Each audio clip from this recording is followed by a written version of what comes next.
د سلطان طغرل وزیر ابو منصور د الله څخه ویریدونکی او هوښیار سړی و.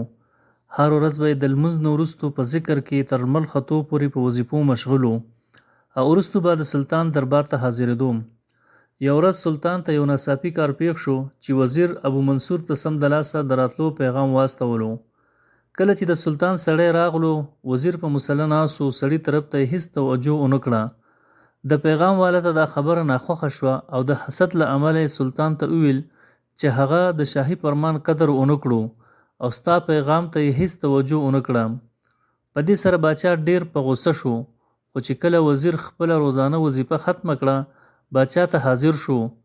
سلطان د هغه څخه په کلکه او په غوسه سره پوښتنه وکړه چې تر اوسه پورې چیرته وې. هغه ورته په حوصلهناکه غږ باندې وویل چې زه د الله بنده یم او ستا وزیر. تر څو پورې چې د الله د بندګۍ نه فارغ نشم، ستا دربار ته حاضري نشم کولی. سلطان د ده په جرأت سره جواب اورېدلو باندې بخښنه وغوښتله او د نیک کار یې تعریف وکړو چې همدا ستا د نیک کاري په وسیله زموږ ټول کارونه سمیږي.